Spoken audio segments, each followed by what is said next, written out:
Now, here's Easy and Chris Allen. And welcome to a Fantasy Fan Sportscast. Just one of the many great shows on the Sportscrew Radio Network. And be sure to follow them on iTunes and Twitter at Sportscrew Radio. Sportscrew Radio Network, creating sports, fantasy sports, DFS, and gambling content 24/7. TheSportsCrew.com. And that is where we're at, Chris. And my co-host, my cohort, and I'm not allowed to say expert anymore, the mechanical Mr. Chris Allen. Mechanical? Is that what was the word? You used some word. Mechanism. I like mechanism and mechanical. All right, I'll figure it out one of these days. All right. All right. Again, we're trying to be more professional around here. Oh, that's fair. No, that's absolutely fair. Yeah, absolutely fair. What do we got to lose? Let's just get into it. A lot to talk about, a lot to get into, a lot to, get help from you on for fantasy people. Mm-hmm. What about Mr. Perfect? Now, no longer maybe in the NFL. Are you upset about that? No. Why would I be upset about I do that? think it was funny that people were talking about how him and Mr. Brown will get along, and the fact that neither one of them, I find it ironic. I thought it was funny. Well, I had a few of my friends were actually texting me like, "Hey, what's going on with your boy?" And I'm like, "Man, like Perfect. I mean, he doesn't play for Cincinnati anymore. I mean, he's not one of my guys." He's definitely one of those.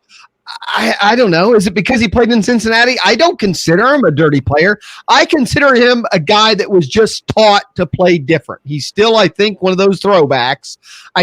Do I think dirty? No. Do I think he has a mindset that says hurt the guy? Yes. I think that's two different things, though. No, I disagree, but okay. I guess I've never heard it. I've never heard the argument posed that way of trying to go out and hit somebody. Hit to hurt somebody and not being dirty. I didn't think those were two mutually exclusive things. I always assumed that if you're really going out to hurt somebody, actually hurt somebody, take them out of the game, hurt somebody, then to me that's okay. That you went farther than I did.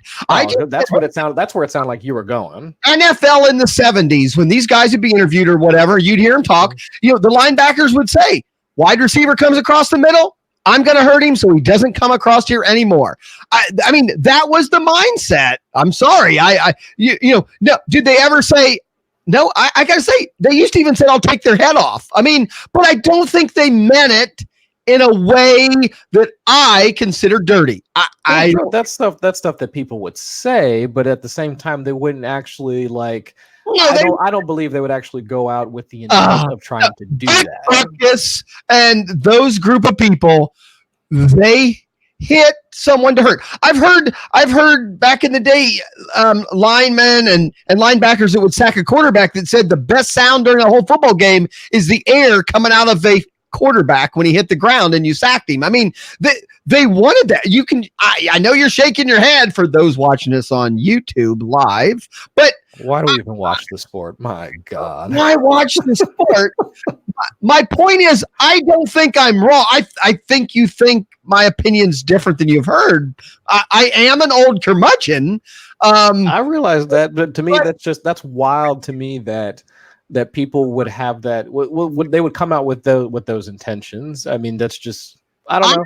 I bet me and you, if we could be invisible, I bet we could go to some peewee football fields tomorrow night and hear some well-intentioned coaches telling 10 and 12-year-old kids, "I want you to hit him hard enough it hurts him." I get them out of there. Get them out. I'm just saying, what I'm saying is, I wouldn't coach that way, and I wouldn't do that. What I'm saying is, there's still that. Sure it happens. There's that mentality that says drive through the guy, hurt him, make him feel your presence. I find all these terms the same from my day.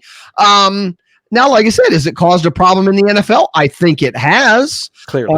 But I did grow up with the highlights and the Kevin Hastings, my Hawaii guy, who I am playing against this week in our league. So Kevin, bring your A game because I'm looking good. I'm looking good. My team's looking good. Kevin says aloha because he does come from Hawaii, which I think is like lunchtime there. He's probably having a peanut butter and jelly and some. I think it's more like dinner time for them. Is pistachios a Hawaiian nut?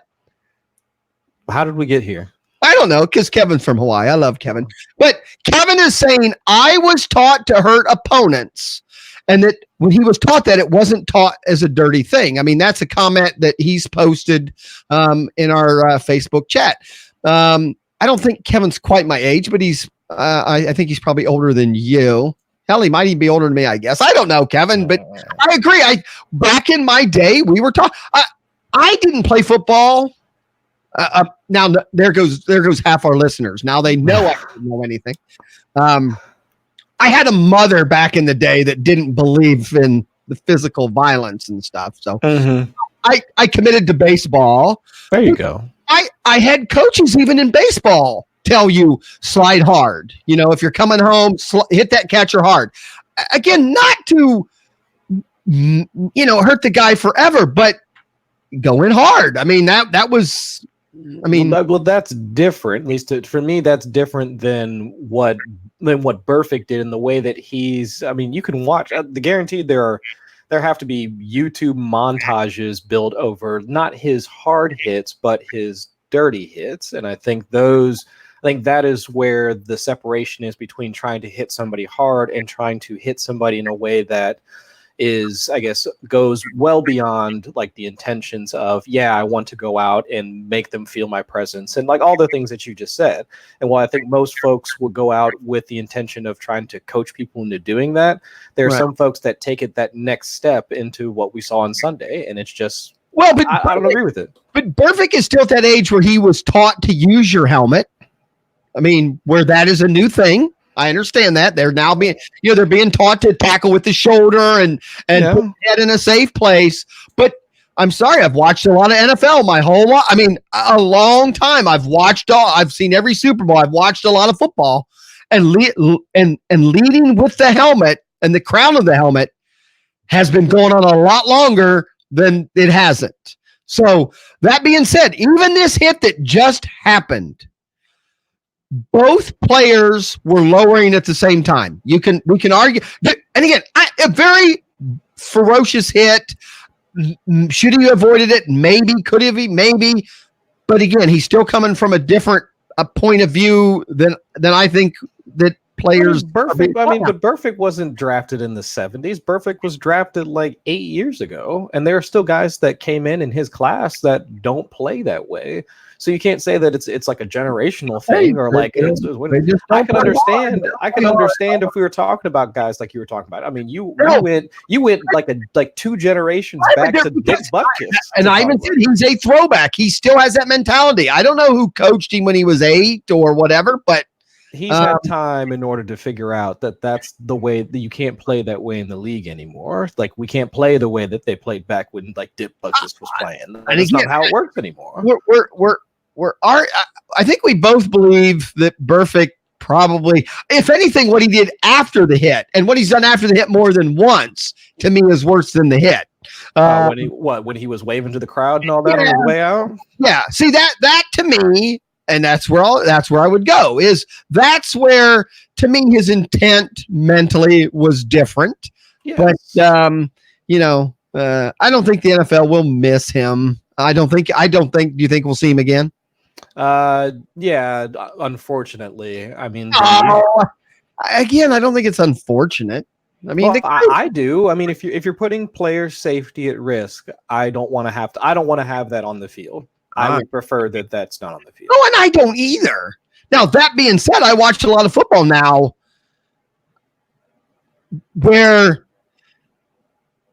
I don't even know what to say. I mean, I see more people taken off, and I think maybe that is part of, precaution, but more people are taken off the field now on carts and ambulances and, backboards than I've ever seen in my life.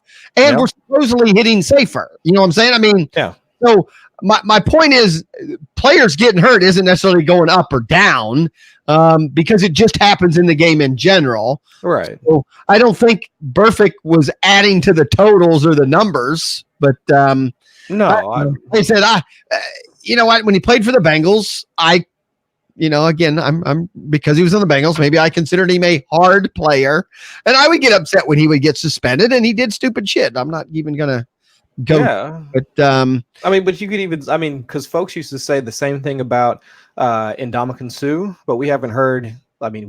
He was probably drafted like fairly similar, like around the same time as Vontaze Burfict, and we haven't heard, almost a peep out of him. He's adjusted. To what the league now says is dirty and what are clean hits and things of that nature. I'm not arguing that guys haven't changed and guys are getting better. I'm just saying Burfict didn't. I'm not. That's the point. That's clear. I know, right? That is.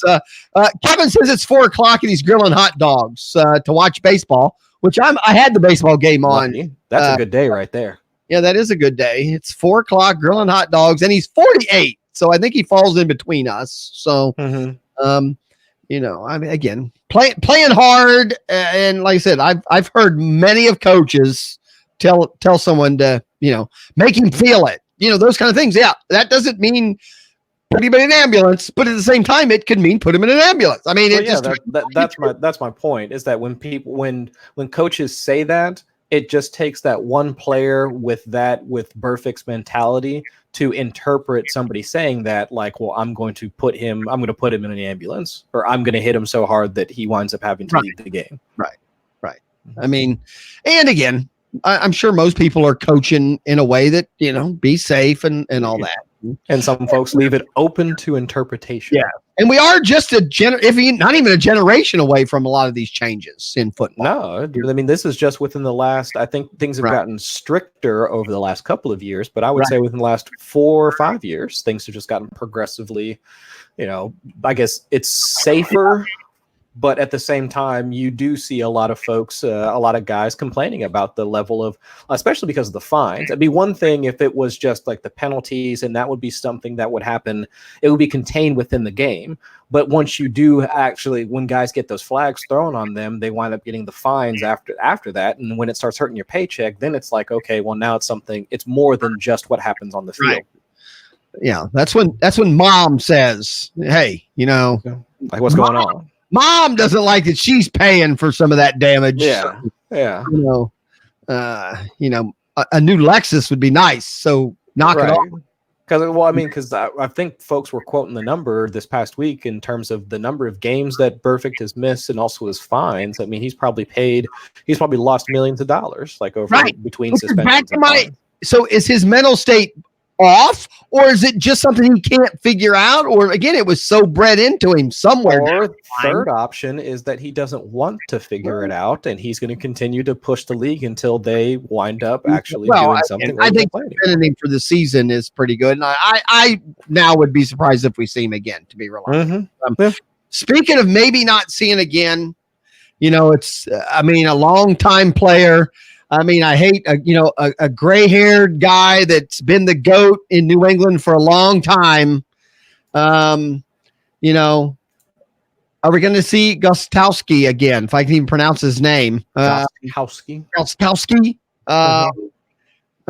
For fantasy, it's a killer. I know there's some people crying today that they've lost a kicker. Yeah.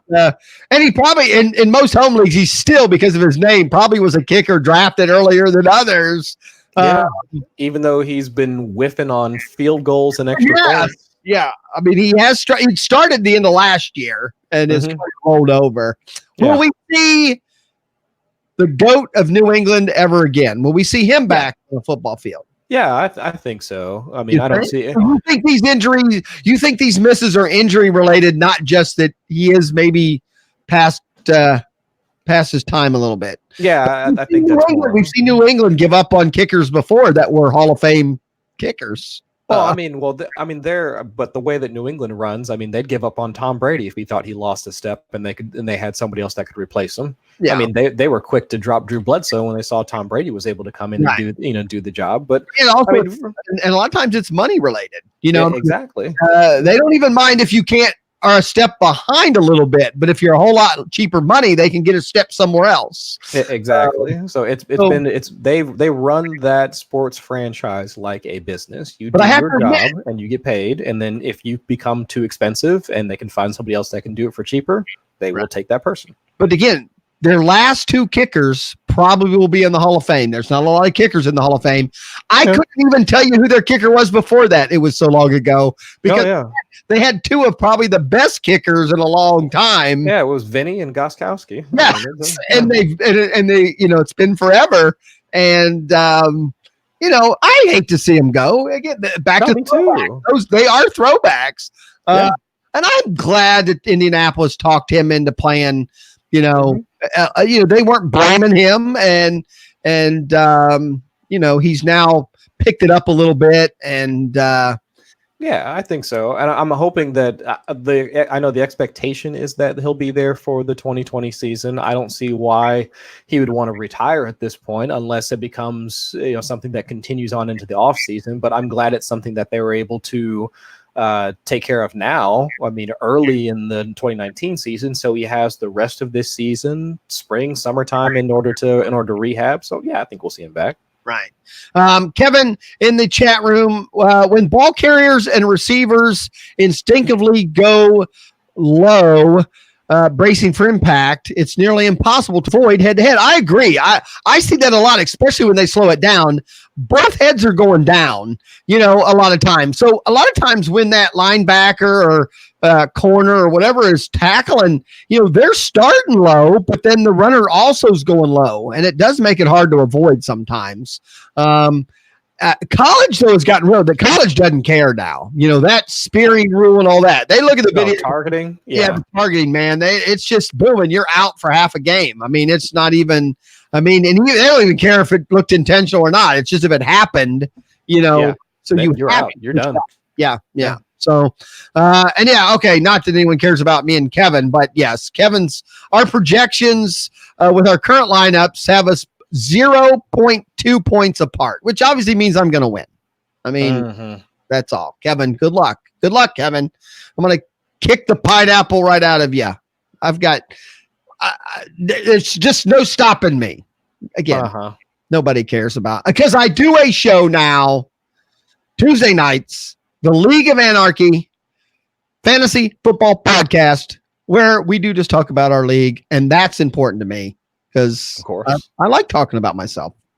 All right. I don't even know where to start because we have a lot. I guess I'll ask you, what do you think's the most fantasy relevant news that came out of week 4, injury wise or player wise?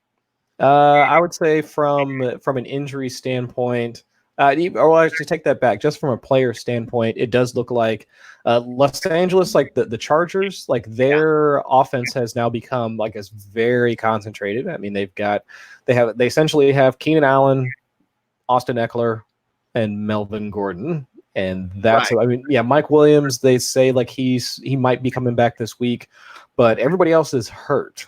So it does make me wonder, like, while on the one hand you have the good situation where where the targets are going to go, but on the bad side, where the targets are going to go, and that means the defense knows where the target's going to go. So unless they have other receivers that can try and take coverage away from some of the players that we want to invest in, like what is that going to look like? Now, luckily for us, I mean, they're playing against the Broncos this week.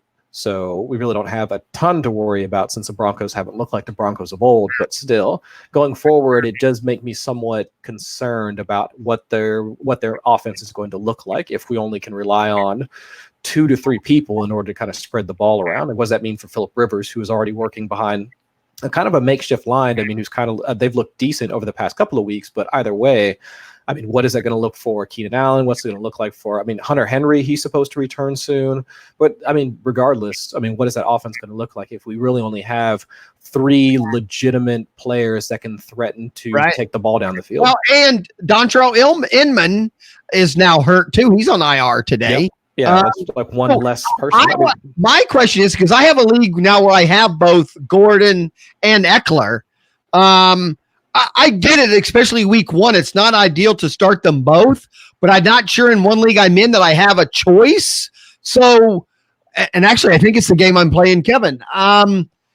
I think with Inman also being out, I think there's a chance that Eckler could maybe get stuck in the slot a little bit. He can catch the ball. I think he might be a better receiver than Dontrell Inman. So yeah, 2-back sets with one of them splitting out like is not completely like out of the realm of possibility. It's a full-point PPR. I truly have both of them in my lineup right now because to be honest, it's one of them two or Hyde.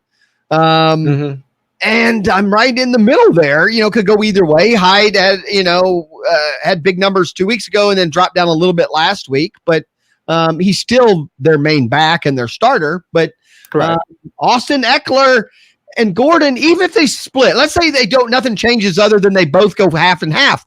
Fantasy points wise, that wouldn't be terrible. If they both got you 15 or they both got you 12, that'd be 24, 25 points. Might not be bad, but then where who's getting it comes down to who's getting the money touches, how does the offense shift once they get down into the red zone? I'm hoping I think Gordon, which is why I have Gordon ranked higher than him now, but we don't know. But exactly. I mean, Gordon is bigger. He's not a big back, but he is bigger than Eckler. But that doesn't mean they don't, throw the ball, down close to the end zone. They don't throw the ball to Eckler, to get him outside a little bit where he's one-on-one. So, the next backfield that's a little crazy this week is going to be Kansas City's backfield. Because today you have McCoy limited, but did practice. You have Darrell and Damian Williams. But Damian Williams for the first time all season was full practice today. I shouldn't say all season. He practiced the first game. He went out in the first game. So what is your thoughts on that backfield right at the moment? I have Damian Williams. I've got him in a lot of leagues. Are you starting him? No, I wouldn't start him this week. I mean, because of the matchup. I mean, I don't think that the Colts, either from an offensive or defensive standpoint, are going to give them much pushback to the point where they're going to really need to push things. So it's entirely possible that Patrick Mahomes goes out and throws for 400 yards and 3 touchdowns as he normally would, unless he's in a dome for some reason. Okay. The only person that I would really trust coming into this week is honestly Darrell Williams, because Darrell Williams was the one that was in on the game-winning drive, because LaShawn McCoy was still hurt, Damian Williams wasn't there, so he's actually earned the trust of Andy Reid. So I would say that out of the 3 of them as of right now, I mean, unless we get something definitive from Andy Reid saying, let's something similar to what Coach Anthony Lynn said about Melvin Gordon. When Melvin Gordon came back, Coach Lynn said that Melvin Gordon's our starter.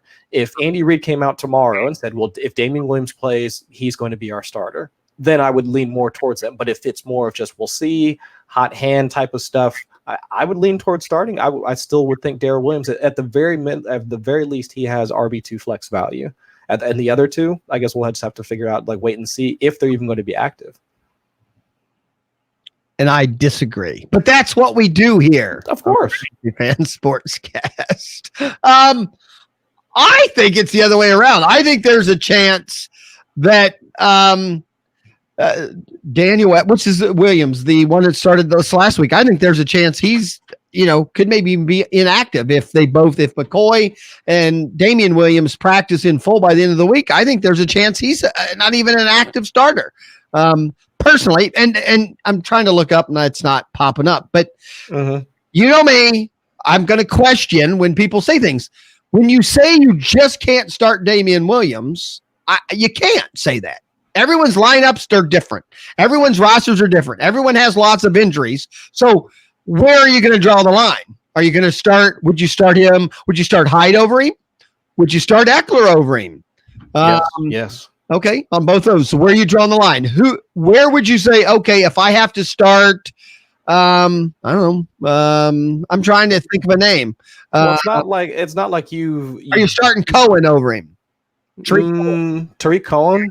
I don't think that because my point is, there are people right now where Cohen could be their third, might have to be their flex guy or their second, I know we don't have, this isn't a week where we have major bye week stuff, but right. When people on podcasts and other shows I listen to just randomly say, nope, can't start him this week.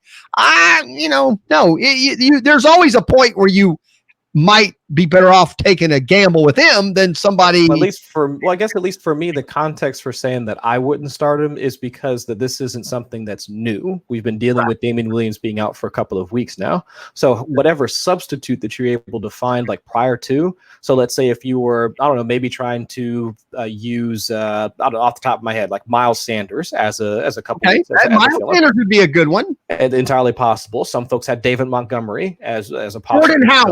Jordan Howard. That's another possibility. I mean, I wouldn't expect 3 touchdowns, but still, I mean, that's another possibility. So you would start Howard before Damian Williams. I think at this point, I mean, we know he's still getting volume. We know that the Eagles are still a productive offense. And again, we've had this discussion. We have new listeners. We actually are growing again. That's cool. We love that. But yeah. So a lot of things we've talked about in the past, we ignore.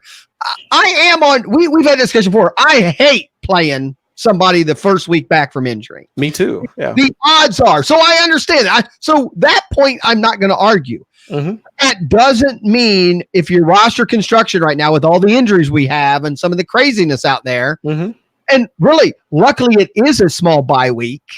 Right. So luckily. Because it's just Detroit, Miami this week. Yes, but that's my point. There could be someone who had Kerryon Johnson and now they don't. Mm-hmm. I don't know. What about Peyton Barber? You starting Peyton Barber over Damian Williams? No. Well, but I think there's people in home leagues, especially that have that. There's people in competitive leagues that might have to make that choice. Oh, sure. Yeah. And I wouldn't. I would play Damian Williams too because I go, all right, I paid for him. I'll take a chance. I hate it. I would hate it because he is back from injury. But that's a hard. I mean, but you would have to say that about anybody that you paid that much for. I mean, but already if you paid for them, that's a sunk cost at that point. So I mean, ADP is useless at this point. Yeah, we've had that. I'm on that team also. It's I'm the poker guy. Once you push the money, it ain't your money anymore. So, right. It doesn't matter if it was a first round pick or like a 10th round pick. I mean, it's sunk cost. Kevin does have an actual question for us. So let's do it. I'll get to that. But first, I did post up here. It's macadamia nuts is the Hawaiian, not pistachios. Okay. So I apologize to all the nutty Hawaiians out there that know that. Kevin Hastings, I think this is, I don't know if this big a question will fit on the screen. There it is. In another league, I need QB advice. Dumped Cousins for Stafford last week. Worked out well. Stafford on a bye this week. I have a claim in for Brissett, but if I don't get him, do I go back to Cousins or Andy Dalton? I love Andy Dalton's matchup. I would ignore what happened last week. I would like Dalton over Cousins, but Cousins' matchup isn't terrible either. So now I'm going to ask you, Chris, what's your opinion? I agree, Brissett, and I read your article again. I'm trying to get my $30 worth at 4 for 4. Yeah. Even though I've only read 4 articles, and it's been 4 my favorite co-host, Chris Allen. So everyone out there, go to 4 for 4, spend the $29, and somewhere in the comments, put "I love Chris Allen," and give him a little cred. But I do know you have Brissett as one of your top streamers this week also. So right behind him is Andy Dalton. Yeah. So we'll get it. Let's go ahead and we'll do that now. Then we'll go back to some of the week injuries since one of our, we have if someone's going to listen to us live, we're going to answer their question. Oh, yeah, absolutely. So let's get right into streaming quarterbacks. So what do you think? First of all, I'd be curious when he says a claim, is this a claim where you're paying money or is this just a standard waiver claim? Meaning I'd be curious what the odds are you're going to get Brissett. Obviously, because to me, if it's a money claim, I'll go there first. If it's a money claim, I'm not going to waste a lot of money on a QB at this point unless I've really got a terrible record and I have to win. Yeah. Because I do think Brissett is the better option of the three. But again, I would love to save a little money and grab Dalton or Cousins too. So I'd be curious. But go ahead, give me your stats and where you fall on these three quarterbacks this week. I mean, just right there in that order. So it would be Brissett, like number one. But I guess the big thing about Brissett is that T.Y. Hilton is down. Marlon Mack, he tweaked his ankle. And then if I'm not mistaken, Paris Campbell wound up either hurting like his either stomach or something like that, like last week. So he's down to Zach Pascal, Deion Kane. The note on him was just a few hours ago, he did not practice today.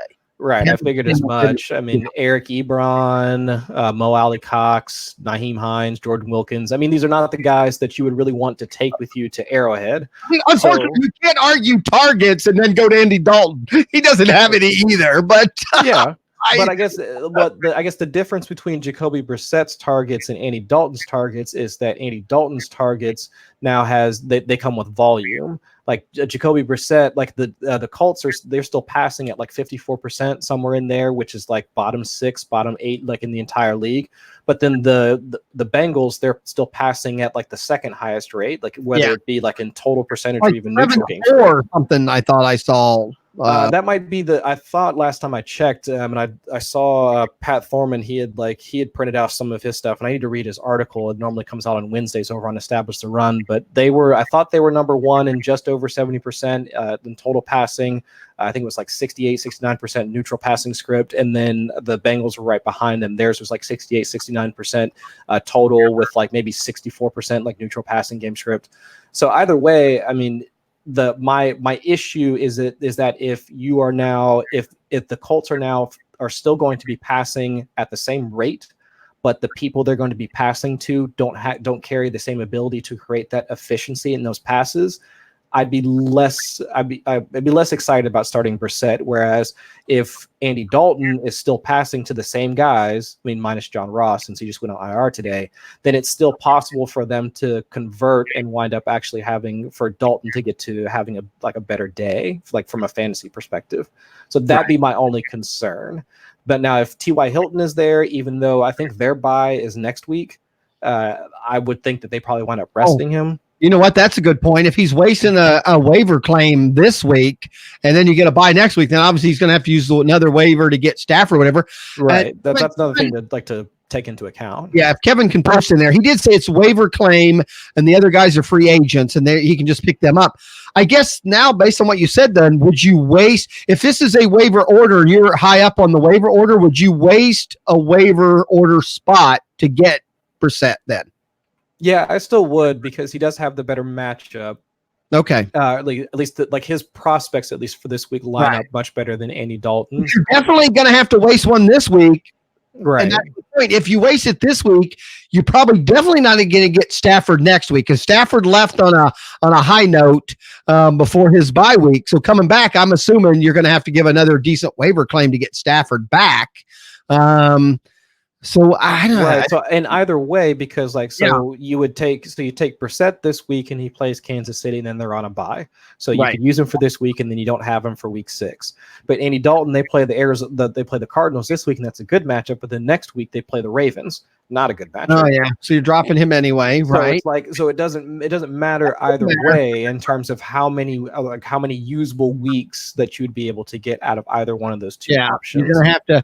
And then, a little bit of hope for me is Cousins. I think the news out of there this week, I think, was good. I think Thielen calling them out about passing. He didn't necessarily come right out and say the quarterback, but he did say the team had passing problems, and then Cousins came out and apologized for that passing problem. So who do the Vikings have? Oh, they have the Eagles. So that's Giants and the Eagles. Okay. Oh, he says he has room and he's holding Stafford. Okay, then it doesn't matter. All right. So. All right. So, yeah, because both of them have, pretty rough matchups moving forward. And then obviously Britt has a bye. So if you decide now, I think I would love to, if I was going to keep 2 quarterbacks after that. Now, then again, Stafford's bye's over, so you don't necessarily have to, I guess. But I'd rather have Brissett. I'd rather have Brissett and Stafford on my 2 going through the rest of the season if I had to. Then I wouldn't mind that. Then Dalton or Cousins is part of that group. So not ideal, but I mean you could work through it. We agree, Chris. That's why we do the show. So me and you can agree after talking this stuff out. Of course. So Brissett is the better matchup, but we wouldn't overpay for him. And then Dalton, and then Cousins. And the good thing is, at least you have options. Those three could have had a horrible matchup, and you'd be stuck. And luckily, you have 2-3 guys that have good matchups. Not great quarterbacks yet, or ever, but they do have good matchups, which help. So, and hey, pick up Andy Dalton just so you can root for my Bengals, Kevin. That's just another route we'll go. Any other streamers in your article? My honorable mention was Joe Flacco. So since yes, I know. But what I'm looking for after this past week was their ability, their run to pass ratio.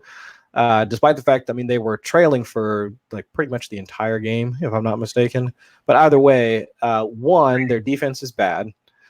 So that will most likely, or at least my thought process is that will pull them into a negative game script. And then they're playing against Los Angeles. We talked about that a bit ago. And even with like some of their injuries, they still should be able to put up points. So and also on Los Angeles, their defensive side, like Melvin Ingram is hurt. Really the only the one decent corner that they have is Jason Verrett. So there's a path to this being something of a shootout, like where it's they're having to like play catch up.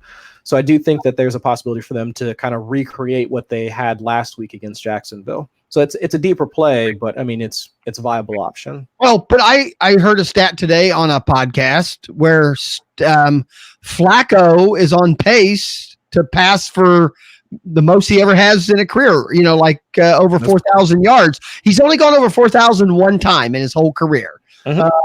So he is actually throwing the ball more and a little bit better fantasy player than what we think. Right, because he doesn't have a defense to really to hide him from having to be not necessarily a legitimate quarterback, but at least a fantasy relevant quarterback. He's going to have to take deep shots. He's going to have to take chances because his MO the past few years is because he's leaned on the Ravens having a really good defense, and Denver traditionally has had a really good defense, but they're just not generating any pressure up front. They didn't get any sacks until this past week. Their corners really aren't doing their job. And so it's very difficult for me to not see him having a similar game environment than what he had this past week. Right. And then Flacco does come back the following week and plays the Titans. So, that's not necessarily the best matchup. The Titans have been funny on defense. But then the Lions come back off their bye and play the Packers, which the Packers defense has been above average this year. So yes, they made a lot of good investments on the defense. They signed a couple of good free agents last year, and then some of their draft picks look like they're really starting to hit. Jair Alexander, I believe, is one of their corners. Man, it's just that kid is good. Yeah. So unfortunately, Kevin, the negative of this is none of the matchups that you have of these 4 quarterbacks the following week help a whole lot necessarily. So you're just going to have to roll with at that point, I think I go with Stafford, just the better situation as far as team. And I think he's a little better quarterback right now than the others, but I was just looking to see if there was a better matchup going back, to week 6, but none of them really, they all have kind of tougher matchups. So, all right, that's good. See, streaming quarterbacks, that's good. Cam Newton got hurt. I picked up Brissett, and I really haven't looked back. He's given me, a few pretty decent weeks. Now, this week it was scary at first. He did a lot of his points at the end of the game. They came in garbage time. But hey, if you didn't watch the game and then you just looked at the result and you're like, oh, 22 points or whatever. Yeah, it's a good game. and we've talked again, our new listeners, I watch the app. I watch my scoring the whole day on Sunday. Yes, I know. And you have all of your 6 screens there in the living room. And I know, so you don't have much of a choice. You're watching everything. Well, my kids make fun on the very bottom screen. I actually stream my app onto the TV, so I don't even have to. I always see my scores. So you're too much. No, because here's the problem. Here's the problem with 6 screens. You don't know what game to necessarily watch, or if you want to see a replay. So if I see, all of a sudden somebody in my game, bumped up 4 or 5 points, I know they either scored or something happened. So I know to look at that game. If I see that Aaron Rodgers went from 9 points to 17, something just happened. So then I know to look at the Green Bay game for the replay or whatever. So how you haven't started an electrical fire at your house is beyond me. Don't. Yeah, I know. My wife has asked. She's the one that's almost burnt down the house. We had that story on another podcast. The A-hole hour. We had on the A-hole. You do know I do an A-hole hour show, right? Yes, I know. And the A-hole hour, I don't know how it came up, but we talked about how my wife almost burnt the house down. But no, my dog saved my wife's life. So my dog loves me, but saved my wife. That's important. Next big thing I wanted to kind of talk about is the Browns finally go off, but not with their superstar wide receiver. So what's the deal? Was it the defense? Did they shut him down? Yeah. He had a temper tantrum. I can't even say it. Temper tantrum. See, my kids are too old. I don't remember even how to say that anymore. No, I don't think it was anything like that. I mean, it was more of, Baker Mayfield took what the defense gave him. The Ravens played solid defense against Odell Beckham, and the Browns were able to exploit literally everything else. Jarvis Landry went off for, I think, 180 total yards. And then also because they wanted to wind up shutting Odell down. Nick Chubb wound up running for almost 180 now, yards. Did he not practice today? Is there any kind of an injury issue? Not that I've heard of. If he wound up not practicing today, it was more of a rest, if anything else. Now I don't see it. So maybe I read multiple news things. Maybe I just got something mixed up. Because there are a lot of people who didn't practice today. All right. Yeah. You think, so Odell's a good buy low because I bought him tonight. So no, absolutely, yeah. If somebody wants to sell a depressed asset like that, yeah, I would pick him up in a heartbeat. Like him, Julio Jones. It's a bit different from Michael Thomas because we really don't know what we're buying. But those two guys for sure. Don't ask me who my running backs are, but my wide receivers now are Julio Jones, Odell Beckham, Devontae Adams, and I still even have DJ Moore and a couple of I have Valdez Scantling as a backup there and all that. Okay. I have 3 very good wide receivers now. And I'll be real honest, I almost didn't do the deal because it makes my running backs weaker.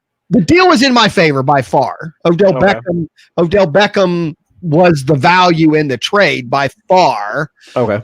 But, it made my wide receivers even stronger, but they were pretty good to begin with. So that's always hard to do, meaning, I already have Adams.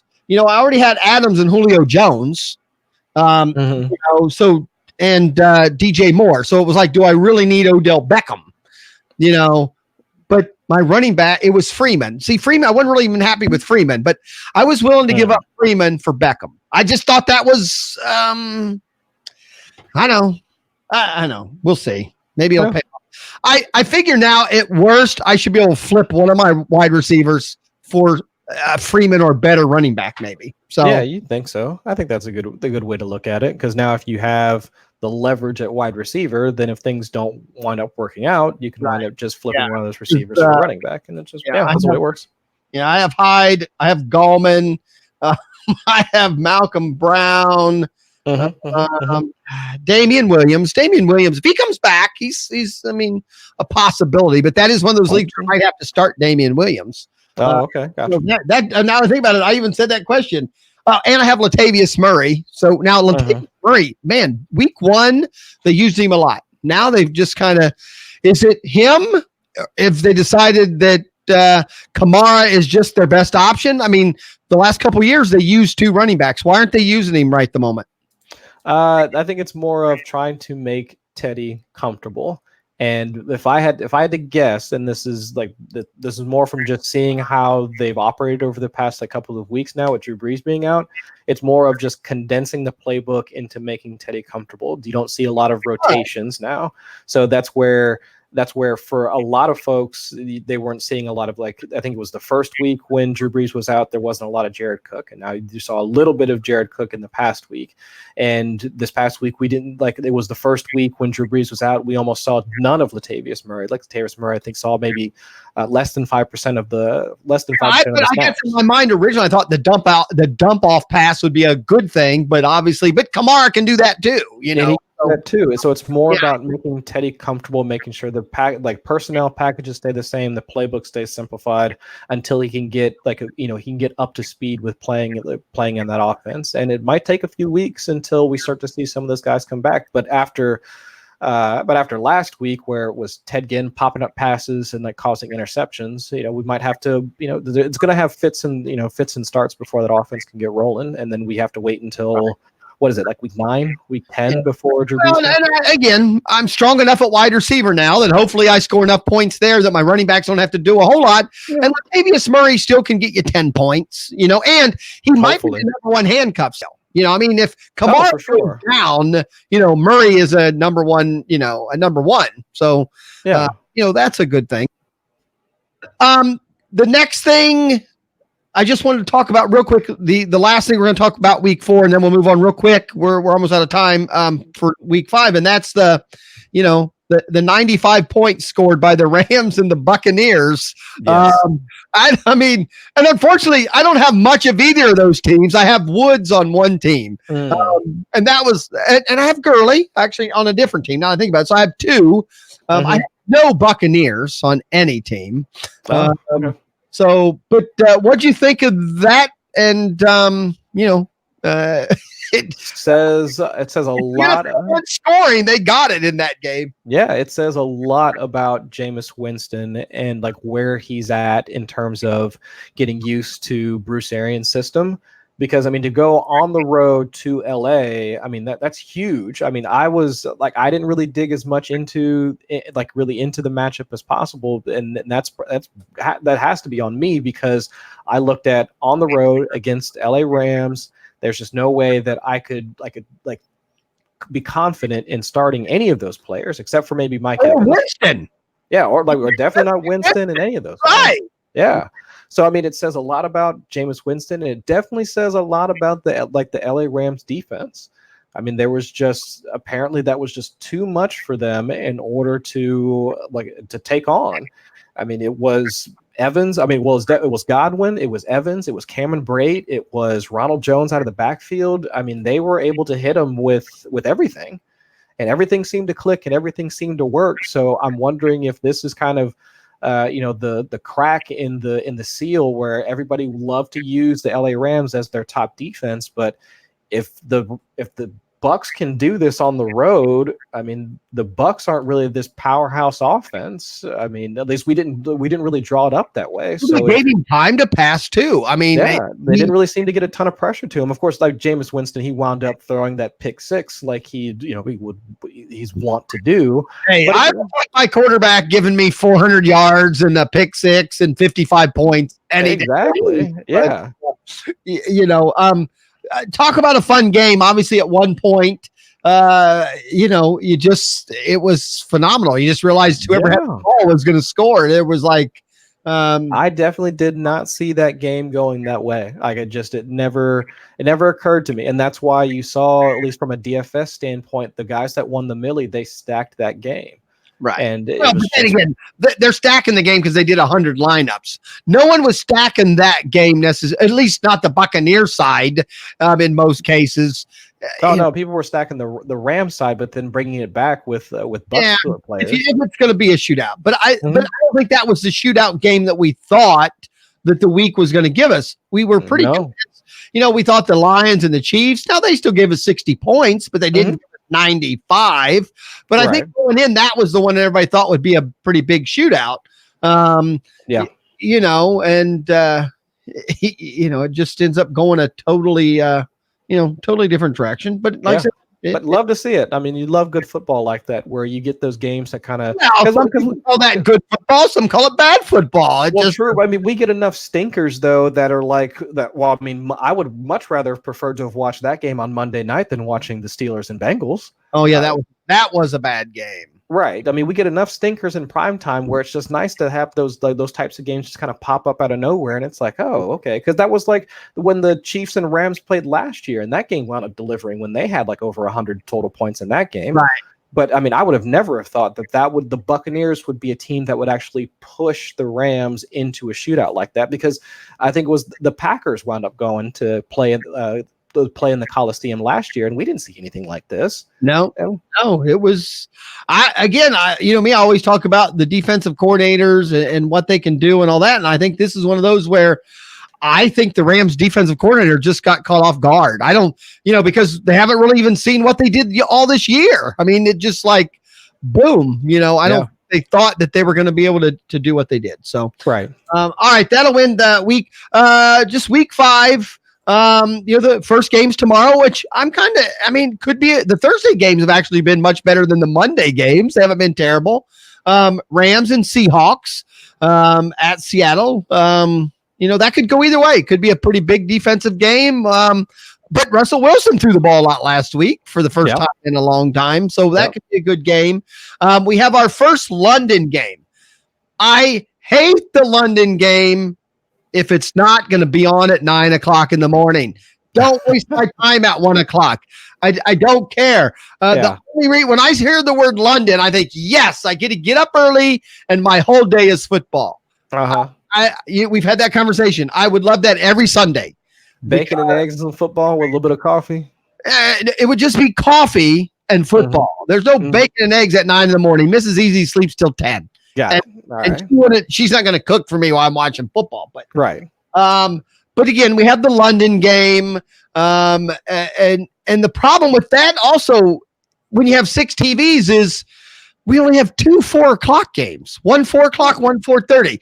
Yeah. So the red zone's almost useless.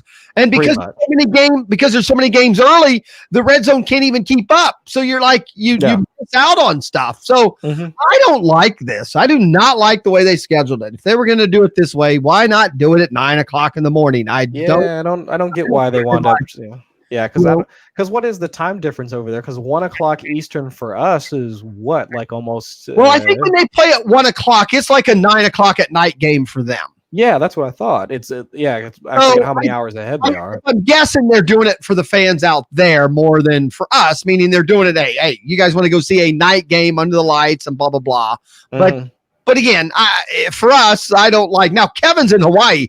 When the 9 a.m. London game comes on, that's like for Kevin's got to be like 2 in the morning or something. Oh, yeah. He'd have to get up. Yeah. He'd have to either stay up late or, yeah. It's actually still a night game for him. His Lakers haven't even run yet, but but the game's going on. So that's wild. Yeah. If Kevin's still out there, I would be curious. 9:00 Eastern, what time those games are played. I love them.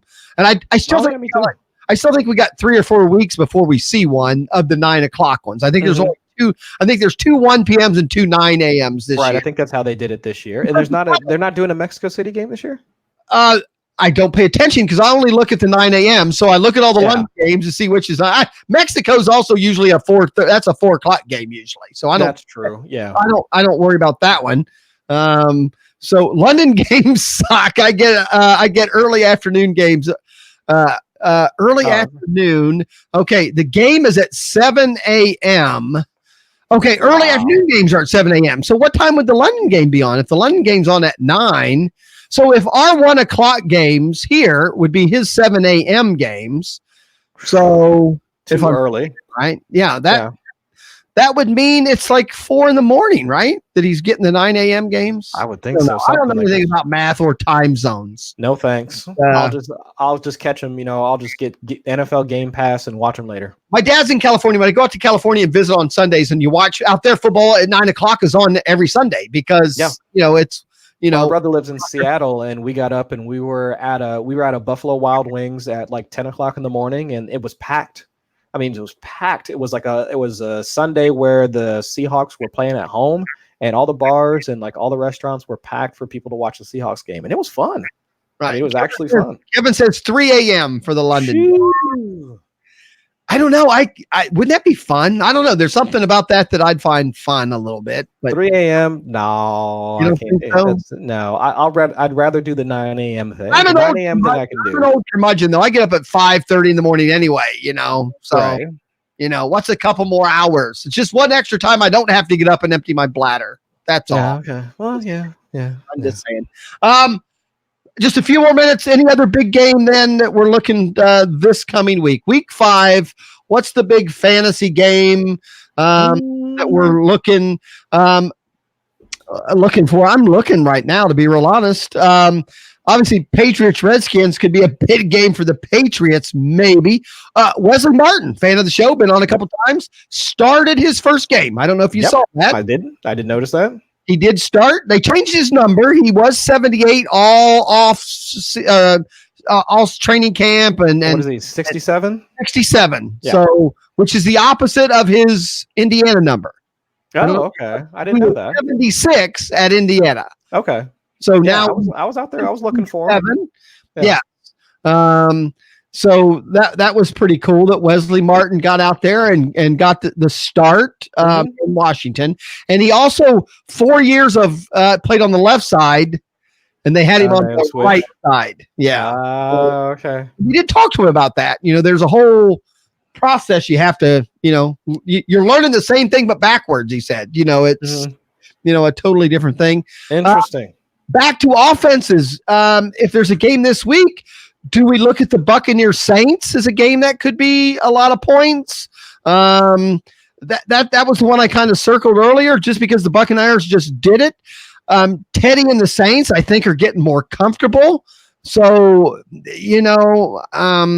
I don't know. It really comes down to what do you think the Saints offense is going to do in order to kind of push this into an actual shootout. If you think Teddy can wind up getting in sync with everybody else, like Kamara, Thomas, and all the rest of those guys, then sure. Like I could think that they could replicate what happened out in LA. I don't have your eye, but I think he's getting better each game. I don't know about getting better because he's still not pushing the ball downfield. Well, okay. That's my concern. But my argument with that always is we don't know if the play calling is not letting him do that sometimes. Sometimes coaches just don't do it because they're not comfortable letting him do it yet. I don't know. The other big one is obviously the 4:30 game, and that's the Packers and the Cowboys. I'm excited to see that game. That should be a really good game. The Colts Chiefs, that's our 8:30 Sunday game. And unfortunately, the Monday night game could now be good. The Browns and the 49ers. I mean, the 49ers coming off of a bye. Yeah. It's in California.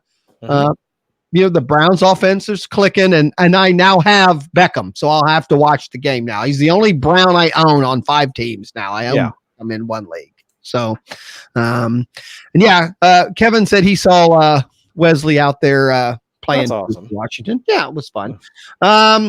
We didn't even come close to talk. I mean, trust me, if anyone played last week, they were limited or didn't practice today. Just seemed like the list of people who didn't practice or who was limited is pretty big. Wednesdays are your normal, like the veterans, like vets take their day off. I mean, now the ones that scare me, just real quick, we got like 2 minutes. Marlon Mack would be one. Diggs, for some reason, just didn't practice today. That's weird. The opposite, Michael Gallup did practice today. That's kind of good. I think the Cowboys need him, actually. I think that opens up the offense a little bit. Juju Schuster, which, I mean, he's barely playing, but he didn't practice. Connor didn't practice. Devontae Adams, we were talking about, didn't practice. John Ross now is done pretty much. He got at least a weeks. What about the two that returned?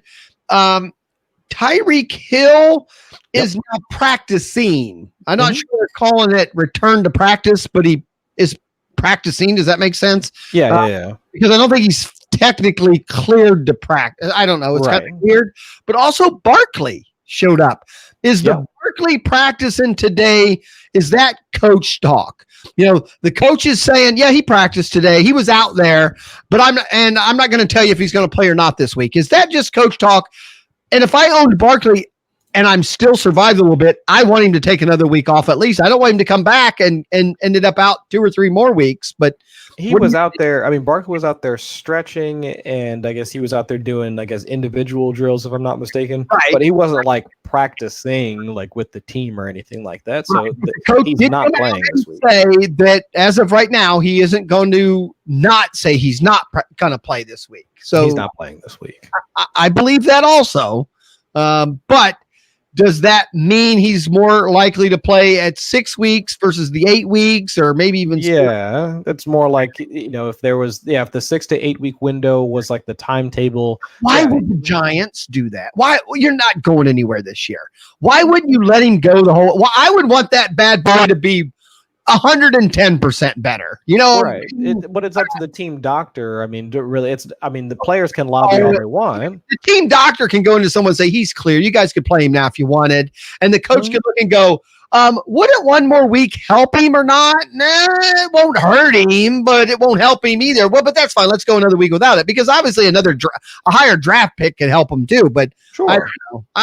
I mean, I'm still thinking more 6, 7, 8 week. I don't think we're going to see him right away either. No, I don't think so either. I'd be really surprised. He might say that he's ready, and there might be more videos that come out over the next couple of weeks of him cutting, of him, I don't know, lifting or doing all sorts of other stuff to prove that the ankle is great. But I still just don't see him playing all that much earlier. Home leagues, though, that kind of news sparks all kinds of action.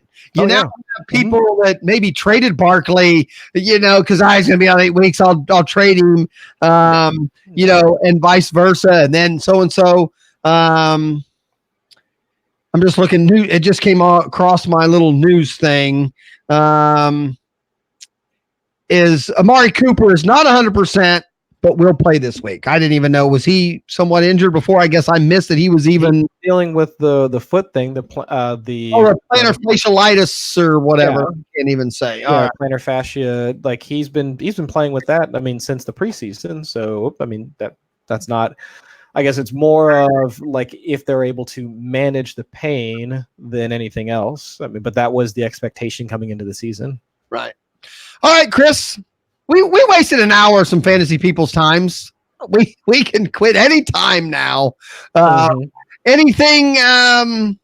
Wait a minute. One more thing. While we have Kevin still out there, he's close enough. I turned down Gallman offer today. Okay, I mean I get that. Right now, I think. Oh yeah, that's right. I did send Kevin a trade. Oh wait a minute. Yeah.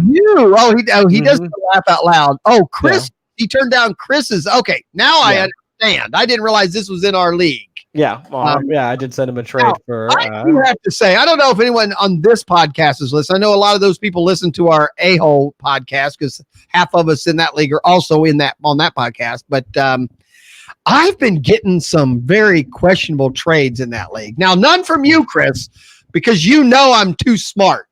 But I think there's a lot of people in this league that I don't know, maybe think I don't know what I'm doing, and I don't know. I had a few pretty, I've been sending out offers. I think I've gotten one trade offer. I think that's about it. I've gotten a few that are just really questionable. Me and Lou Landers, I love the guy. I do a couple shows with him, and we do our sit start on things. But yes.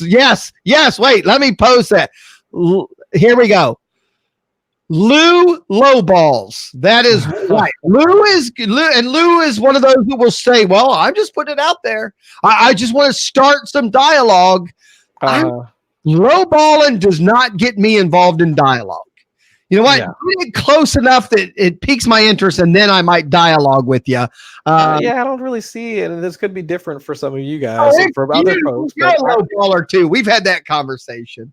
No, I would say that I'm not against it. It's not something that I always do. I'm just not against it, but I don't see a lot of haggling going on when it comes to home leagues. Dynasty leagues I can understand because there are a lot of implications to the trades. But when it comes to home leagues, it's just, do you accept it or do you reject it? Are you in or you out? I don't really see a lot of folks going back and forth over home leagues. I still struggle with, and I know you do a lot of Dynasty. I don't, and I do now. This is my second keeper league. I still struggle with looking at keeper leagues. At week 5, I'm not looking at any keeper. Is it going to make my team better right now? Yes or no? I'm not. In this league, my team looks pretty good. I'm winning. I think I'm 2-2, and the 2 losses I've got were not by a lot of points. So I'm scoring points. So I'm fairly happy with my team. I'm not going to make some crazy trade because there's keeper value at this point, so I'll just keep moving forward and go from there. But Lou definitely low balls, Kevin. You're right. And I would agree if you have Gallman, but that's my point.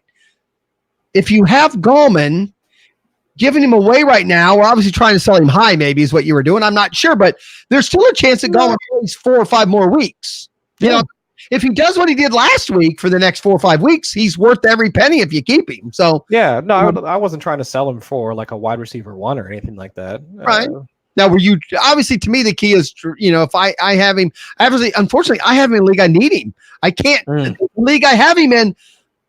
I can't really even sell him as a low ball because I need I need.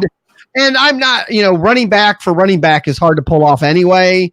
I very rarely offer player for player because it's hard to just do. And we talked about that last night on our League of Anarchy podcast. The only time I do it, I usually will talk to the guy ahead of time and say, usually I call it the shit for shit trade, meaning, hey, we both have 2 crappy players. I'm sick of looking at mine on my bench. Are you sick of looking at yours? Let's just swap them and see. I've done that a few times. My point is sometimes you're like, no one else wants the guy and no one else wants your guy. Let's just swap them. And, and sometimes it works and sometimes it doesn't. But the point is the guy you had didn't work anyway. We've all had that guy, where you can't cut him. He's still got too much value to cut because he's a name or he's got, he does okay. But at the same time, you just every week got to go, I hate to start him again. And, so usually if I do running back for running back or wide receiver, it's equal value. And it's usually crap for crap, just there's nothing else to do. So, all right. He says, Chris, it was a fair offer. But he's strong at running back now and didn't need Gallman, is what he's saying. Fair enough. Them Hawaii people. You never enough running backs, Kevin. Never enough. All right, Chris, where can people find you, sir? Find me on Twitter at Chris Allen FFWX. You can find my work over at 4 for 4. You can find my work over at Number Fire. I think that's it. And then you can find me on this wonderful program on Wednesday evenings. That's where you can find me. The Dynasty podcast, you still have that every week, or during the season you don't deal with that? No, during the season, no. We'll probably do we're looking to do probably one this month just to kind of see where our Dynasty assets are at, and then probably another one towards the end of November, and then probably take a break until January, and that's when we'll start pumping out the weekly content that's towards the beginning of the year. Weekly, this is it. Once a week. This is it. My audience, if you want Chris live, you got to come here. You got to be a part of the Fantasy Fan Sportscast, the Sportscrew radio network, and we're here every Wednesday live on YouTube. And then and you can join us in the chat room just like Kevin did from Hawaii. Kevin, thanks for being here. Chris, thanks for being here. Always. Good luck on all your fantasies this weekend, guys, and I hope it goes well. I have 5 leagues. I'm 2-2 in every league. I don't think that's ever happened to me before. 2-2, 2-2, 2-2, 2-2, 2-2. So say 2-2 Toodaloo. Chris, say goodnight. Good night.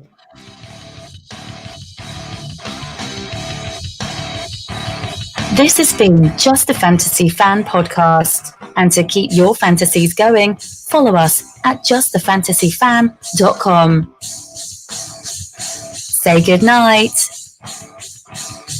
Good night.